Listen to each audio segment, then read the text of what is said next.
नमस्कार। आज मैं फिर आपके सामने अपराध की एक और घटना लेकर आया हूं। आज के अपराध की घटना हालिया है। अभी हाल की बात है। जिला है मेरठ, महीना है दिसंबर, तारीख है 3 दिसंबर। रात में कोई 4 बजे सेक्टर 4C के सिंघाड़ा आड़ती योगेश कुमार ने 112 नंबर पर फोन किया। 112 नंबर मतलब कंट्रोल रूम को, स्टेट का जो कंट्रोल रूम है, उसमें फोन किया कि मेरे घर में अभी अभी डकैती पड़ी है। डकैत मेरा सारा कैश और जेवर लूट कर चले गए हैं। डकैती चूंकि अब लगभग समाप्त प्राय है, उसका कारण यह है कि डकैती में जो पुराने ज़माने से मैं बता रहा हूँ कि डकैत घेरते थे गांव को, दरवाजे को काटते थे, चीरते थे, भीतर जाते थे, लोगों को मारते पीटते थे, तिजोरी के बारे में जानकारी करते थे, पैसे के बारे में जानकारी करते थे। काफ़ी समय लगता था। इतने समय में कोई न कोई कहीं न कहीं से आज की तारीख में पुलिस को सूचना मोबाइल से चुपचाप दे सकता है। पुलिस आ सकती है। इसलिए डकैती अब बहुत ऐसा अपराध हो गया है जो ऐसा नहीं कि एकदम बंद हो गया, लेकिन पहले की तुलना में बहुत कम हो गई है। हिट एंड रन क्राइम बहुत ज़्यादा बढ़ गए हैं। ऐसा क्राइम जिसमें 3-4 मिनट का समय लगता हो। चेन छीन लेना, बैग छीन लेना, पर्स छीन लेना, गोली मार देना, जो 3-4 मिनट में हो जाए, ताकि अगर कोई फोन भी करे, 10 मिनट या 8 मिनट का रिस्पांस टाइम है, तो जब तक पुलिस आएगी तब तक वो लंबा रास्ता तय कर चुके होंगे। तो डकैती की सूचना जैसे ही मिली, पड़तापुर थाने में हड़कंप मच गया। सारे लोग सवेरे सवेरे भागते गिरते पड़ते मौके पर पहुंचे। आरती का पूरा परिवार मौजूद था। आरती योगेश के 3 बच्चे हैं। बड़ा बेटा है नमन, उसके बाद एक बेटी है और एक छोटा बेटा है। पत्नी है साथ में। पुलिस ने देखा सामान सब बिखरा हुआ है, अलमारियां सब खुली हुई हैं और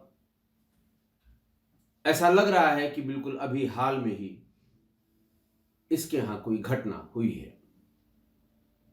फॉरेंसिक्स की पूरी टीम आ गई, फोटोग्राफर्स आ गए, फिंगरप्रिंट लिए जाने लगे, दुनिया भर का तमाशा हुआ। पुलिस ने सीक्वेंस ऑफ इवेंट्स जिसे कहते हैं, घटना कैसे कैसे हुई, तो घर वालों ने बताया कि रात करीब 2:30 बजे थे और अचानक 3-4 बदमाश भीतर आ गए। उन्होंने बताया कि 3 बदमाश उन लोगों के सामने उन्हें दिखाई दिए। बाहर कितने थे इसके बारे में उन्हें कोई जानकारी नहीं है। 2 के हाथ में कट्टे थे और एक के हाथ में चाकू। उन्होंने फौरन डरा धमकाकर सबको बांध दिया। सारे बच्चों को, पति पत्नी को बांध दिया। बांध के और चाबी मांगने लगे। हम लोग टाल मटोल करने लगे, वो इधर उधर ढूंढने लगे, लेकिन बहुत ज्यादा मशक्कत नहीं करनी पड़ी, उन्हें चाबी मिल गई। कैश निकाला, जेवर निकाला और जो भी सामान उनके हाथ लगा वो लिए और चल दिए।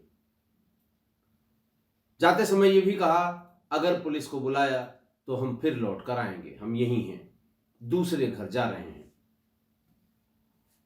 पुलिस ने फिर जब सीक्वेंस ऑफ इवेंट सबसे अलग अलग पूछ लिया तो ये तय हो गया कि हाँ, 3 लोग आए थे। लेकिन ये 3 आए किधर से थे? सब ने एक स्वर में बताया कि साहब मेन दरवाजे से आए थे।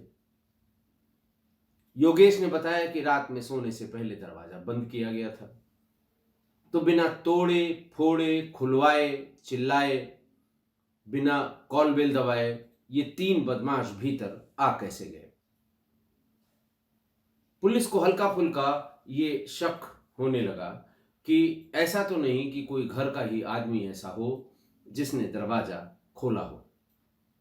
3 ही लोग हो सकते हैं, पति पत्नी और बड़ा लड़का नमन।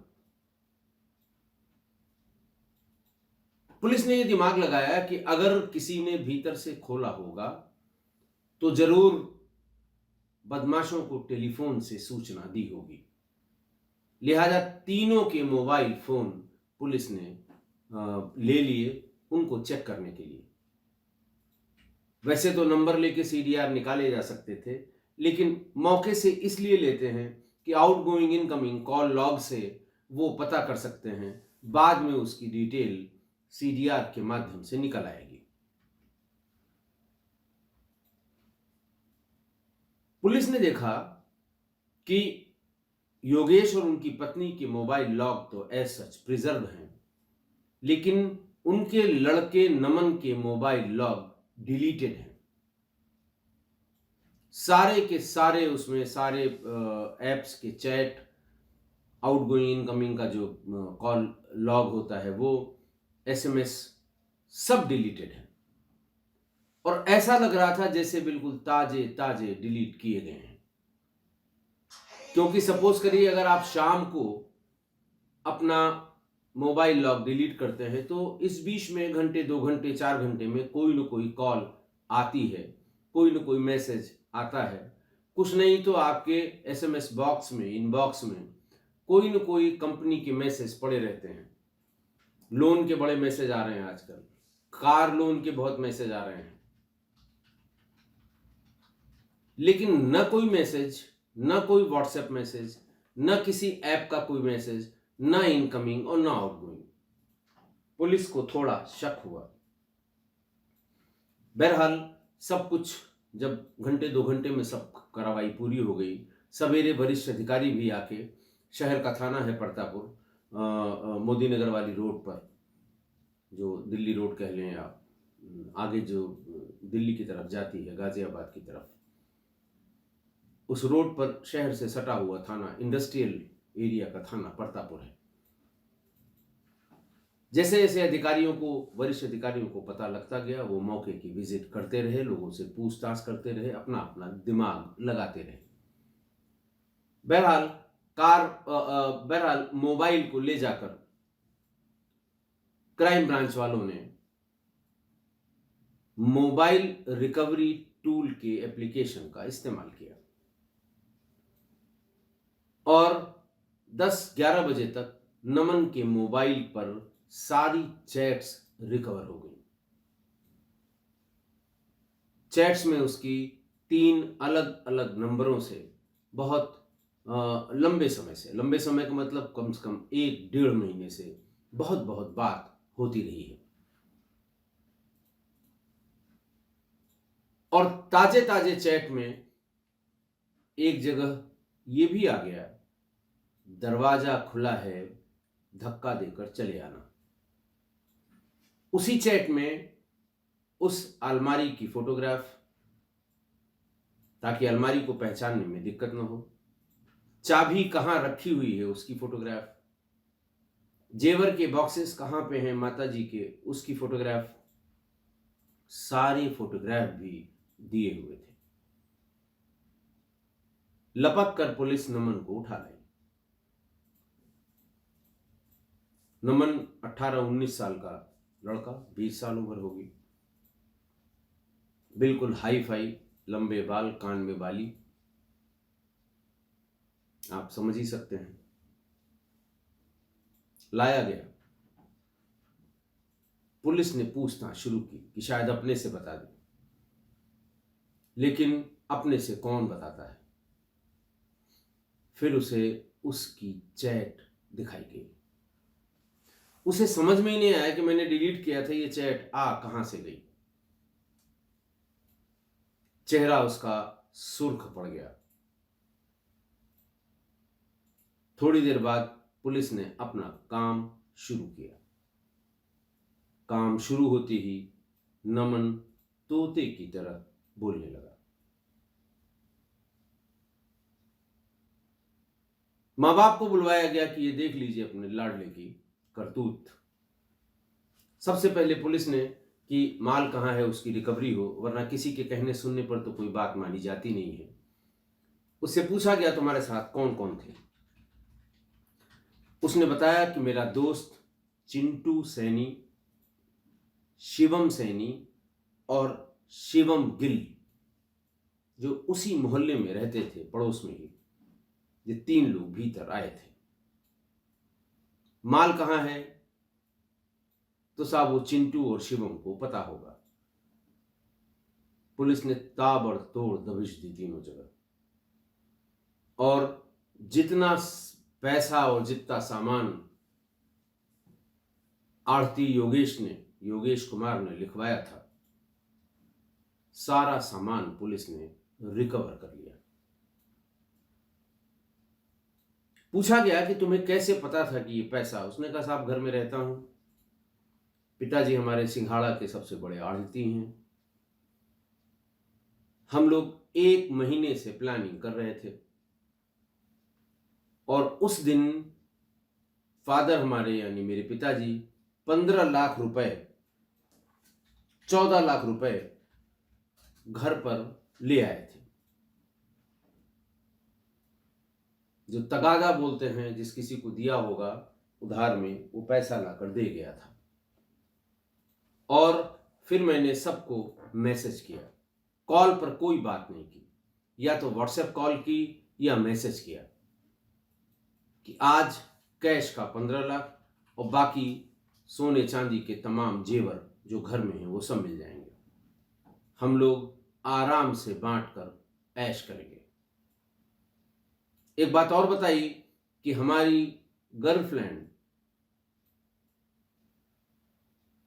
जो हमसे स्कूटी मांग रही थी, सबसे पहले उसको खरीद कर स्कूटी देंगे।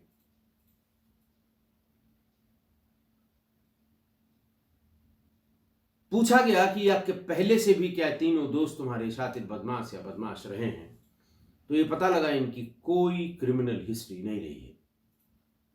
पैसों की लालच में वो नमन के साथ शामिल हो गए थे। तय हुआ हम घर के भीतर रहेंगे, तुम तीनों आ जाना, हमारा भी हाथ पैर बांध देना, मेरे घर वालों का भी हाथ पैर बांध देना, चाबी के बारे में पूछ जरूर लेना, बाकी कोई डाउट हो तो फोन से निकाल कर वो फोटोग्राफ देख लेना, अलमारी कौन सी है, चाबी कहाँ रखी हुई है, किस अलमारी की चाबी कहाँ रखी हुई है और कौन सी वाली चाबी है। जल्दी जल्दी काम समेटना और उसके बाद चले जाना, उसके बाद हमारा काम शुरू होगा। मैं हाथ पैर के बंधन को ढीला करूंगा, माँ बाप को उठाऊंगा, चिल्लाऊंगा, लोगों को इकट्ठा करूंगा और फिर सबको लेके थाने पर जाऊंगा। थाने को खबर करूंगा, पुलिस आएगी, अपना काम शुरू कर देगी। पुलिस भी हैरान थी कि लड़के की ऐसी शातिराना हरकत अपने ही घर में। फिर पुलिस ने उसका वार्डरोब देखा, क्या उसके पास jeans, T shirts, shirts, jacket, चश्मे, भांति भांति के अलग अलग सब ब्रांडेड कंपनियों के चश्मे, घड़ियां, महंगी से महंगी घड़ियां, मोबाइल फोन, महंगा से महंगा मोबाइल फोन, महंगी मोटरसाइकिल्स। शौकीन लड़का था। पुलिस ने माँ बाप से भी पूछा कि भाई ये करता क्या है जो इतनी तब बाप ने खुलकर बताया, योगेश कुमार ने, कि साहब मेरा लड़का बिगड़ गया। हमने अपने व्यापार या व्यवसाय के सिलसिले में कभी इस पर ध्यान नहीं दिया, इसने जब कभी किसी चीज की डिमांड की इसे पैसा मिल गया। अभी हाल में मेरी दुकान पर जिक्र करते करते किसी ने यह कहा था कि लड़के पे नजर रखो। पूरा दिन शहर के मॉल्स में रहता है, लड़कियों के साथ घूमता है। मैंने घर आकर उससे पूछा कि ऐसा पता लगा है। वो साफ मुकर गया। लेकिन उसके बाद से बहुत जरूरत की बात को छोड़कर मैंने पैसा देना बंद कर दिया। उसकी मां को भी मना कर दिया कि पैसा बिना मुझसे पूछे कतई नमन को नहीं दिया जाएगा।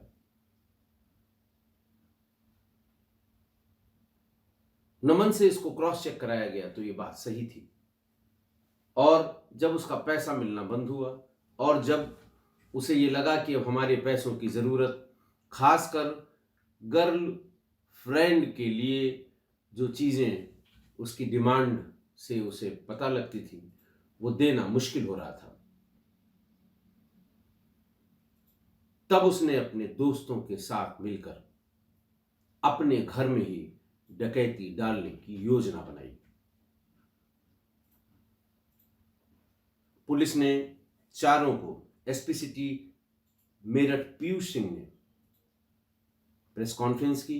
प्रेस कॉन्फ्रेंस में सभी चारों को, नमन और उसके तीनों डकैत मित्रों को प्रेस के सामने उपस्थित कराया और पूरी घटना विस्तार से बताई।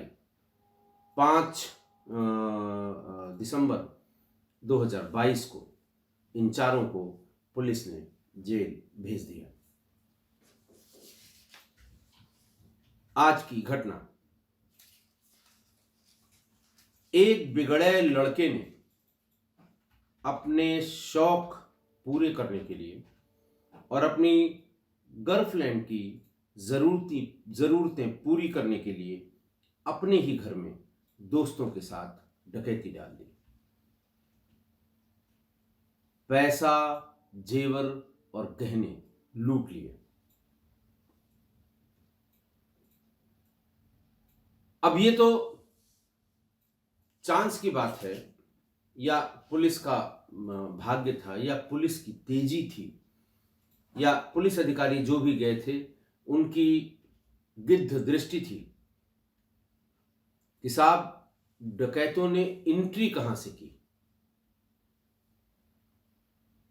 और पुलिस ने नमन से पूछा था कि भाई तुम तो नौजवान हो, हट्टे कट्टे हो, तुमने कोई विरोध नहीं किया, तुम्हें एक थप्पड़ भी नहीं मारा?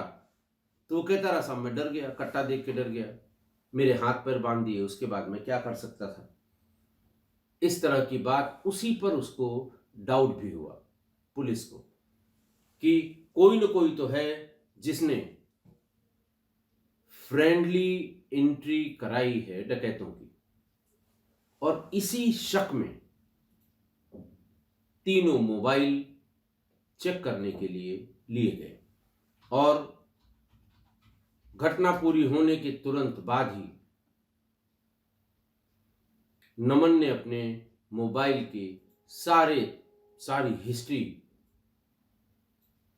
सब डिलीट कर दी थी। और उसकी यही चालाकी पुलिस को उसके पास तक ले आई।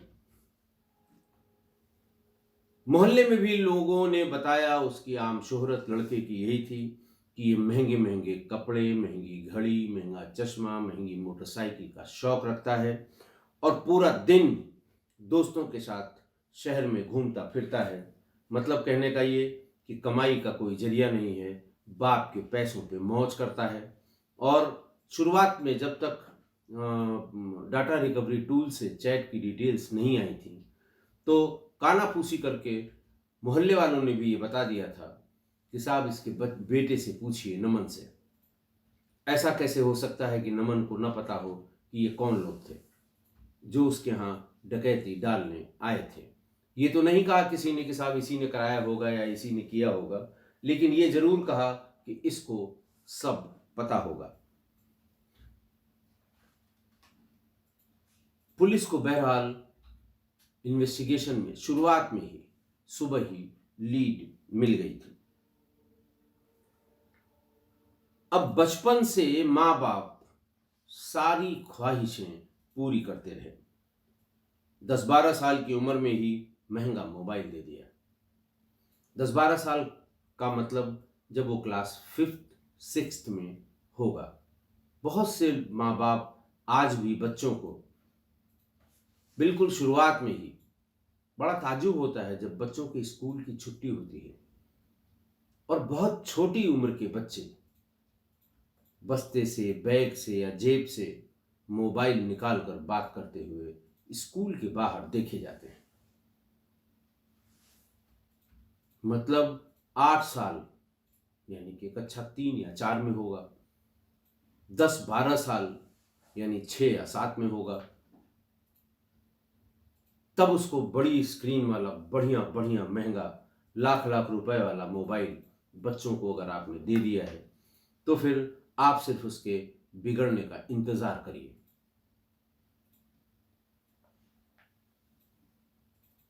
पंद्रह साल होते होते महंगी मोटरसाइकिल। ड्राइविंग लाइसेंस लेने की उम्र 18 साल है, लेकिन आप शहर के या अपने आसपास के किसी इंटर कॉलेज में, जहां थोड़ा सा डिसिप्लिन ढीला हो, ढीले का मतलब जैसे कॉन्वेंट या बहुत नामी गिरामी संस्थानों में, तो वो वाहन लेके अलाउ नहीं करते हैं। लेकिन जहां ये वाहन अपने अपने लेके और स्टैंड में लाके खड़ा करते हैं, आप देखिए 15-16 साल की उम्र में महंगी महंगी मोटरसाइकिल लेके लड़के आते हैं और रोज रोज का हैवी जेब खर्च, पॉकेट मनी ये मांगते हैं और घर वाले शहर दे देते हैं। रोज एक नया बहाना, आज फला के बर्थडे की पार्टी है, आज फला फंक्शन है, आज हमारे यहाँ फेस्ट लग रहा है, आज हमको टीचर्स फला जगह एक्सकर्शन पर या शैक्षणिक टूर जो होता है, कभी कभी जिले में ही ऐतिहासिक स्थलों को दिखाने वाला, उसमें इतना पैसा चाहिए। और जो पेरेंट्स कभी इसको क्रॉस चेक नहीं करते, क्लास टीचर से या प्रिंसिपल से, उन्हीं के साथ ऐसी दुर्घटना होती है जो आज की घटना में बताई गई है। चलिए मान लिया आपने इसके सारे शौक जो भी वो मुंह खुलता गया आपने पूरे कर लिए, लेकिन पेरेंट टीचर मीटिंग में कब कब गए? क्योंकि ऐसा बच्चा आपको कभी सूचना नहीं देगा कि फला तारीख को पेरेंट टीचर मीटिंग है, ना वो सूचना देगा ना आप जाएंगे। कभी वैसे ही जाके क्लास टीचर से पूछ लिया होता कि साहब बच्चे की प्रोग्रेस क्या है, लेकिन ऐसे बिगड़ैल औलादों के माँ बाप, उन लोगों ने कभी इस पर भी ध्यान नहीं दिया होगा। टीचर ने अगर कभी कभी कहा भी होगा कि साहब अटेंटिव नहीं रहता, टीचर ने कहा होगा साहब मैथमेटिक्स और इंग्लिश में नंबर बहुत कम आ रहे हैं, तो आपने मुस्कुरा के टाल दिया होगा, नहीं अब मैं कहूंगा मेहनत करेगा, अगली बार से ठीक होगा। कभी आपने इसको सीरियसली नहीं लिया। अगर मान लिया आपके किसी शुभचिंतक ने ये कही दिया आपसे कि साहब जरा लड़के पे नजर रखिए, तो वो डांटा गया होगा, डपटा गया होगा, तिरस्कृत किया गया होगा कि अपना नहीं देखते, हमारे के लिए बता रहे हैं। ये सामान्य परिवार की सामान्य घटनाएं हैं। बच्चे के साथ दोस्तों का झुंड घर पे आया, एक दिन आया कोई बात नहीं, 4-6 दोस्त रोज मोटरसाइकिल लिए खड़े हैं। कभी पेरेंट्स ने पूछा कि भाई ये दोस्त कौन है, तुम्हारे क्लास के हैं, जूनियर हैं कि सीनियर हैं, कहाँ रहते हैं, इनके माँ बाप क्या करते हैं, और क्यों इनके पास इतना समय है कि वो बार बार तुम्हें भी साथ में लेकर जाते हैं।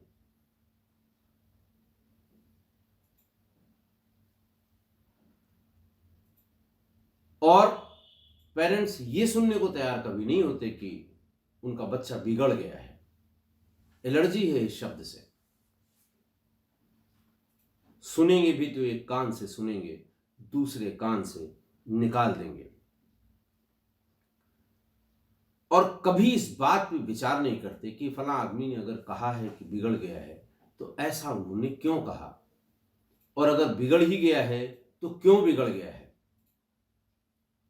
ध्यान रखिए, ये पेरेंट्स की जिम्मेदारी है। अच्छा, गर्लफ्रेंड का खर्चा तो बढ़ना ही होता है ऐसे बच्चों के जो महंगी घड़ियां, महंगे चश्मे, महंगी मोबाइल, महंगे टू व्हीलर पे चलते हैं, तो उनकी गर्लफ्रेंड्स का खर्चा हर हाल में बढ़ जाएगा, क्योंकि इम्प्रेस करने के लिए वो लड़की को लंबी लंबी छोड़ते हैं। मतलब अगर मंडी से सामान लाकर फुटकर बेचा जा रहा है घर में, तो उसको इंपोर्ट एक्सपोर्ट बताएंगे। क्या होता है? नहीं, हमारे घर में मेरे पापा इंपोर्ट एक्सपोर्ट करते हैं। दूर दराज में भी अगर किसी रिश्तेदारी में कोई अधिकारी हो, चाहे जितने छोटे पद पर हो, नेम्स ड्रॉपिंग जरूर करेंगे। ऐसे सारे लोगों को अंकल बताएंगे, ताऊ जी या अंकल बताएंगे कि हमारे अंकल जज हैं। ज्यादा पता आप करेंगे तो पता लगेगा कि वो डिस्ट्रिक्ट एंड सेशंस कोर्ट में मुंशी होंगे। ऐसे ही ये बताएंगे कि हमारे ताऊ जी वो एसडीएम हैं, हमारे चाचा जी एक फलां जिले में, बिहार वहार बता देंगे, वेस्ट बंगाल या कहो कर्नाटक बता दें, वहां पर एसपी हैं। तो नेचुरली जिसको आप इंप्रेस कर रहे हैं वो ये समझ के कि आप बहुत बड़े आदमी हैं, उसकी डिमांड बढ़ेगी, और ऐसे लड़के उनकी डिमांड भी पूरी करते हैं। अगर पूरी नहीं करेंगे तो उनकी बातें जो लंबी लंबी छोड़ रहे थे वो झूठ साबित होंगी, इसलिए वो डिमांड पूरी करते हैं। अब उसकी डिमांड पूरी करने के लिए चोरी भी कर सकते हैं, डकैती भी कर सकते हैं, छिनैती भी कर सकते हैं। हजार उदाहरण हैं इसके। बाहर अगर करने की हिम्मत नहीं है तो घर में ट्राई करेंगे। इसलिए किस्सा गोई परिवार के लोगों से कहूंगा कि बच्चों की नाजायज डिमांड पूरी करते समय 100 बार सोच लें कि आप करने क्या जा रहे हैं। इसी में बच्चे की भलाई है,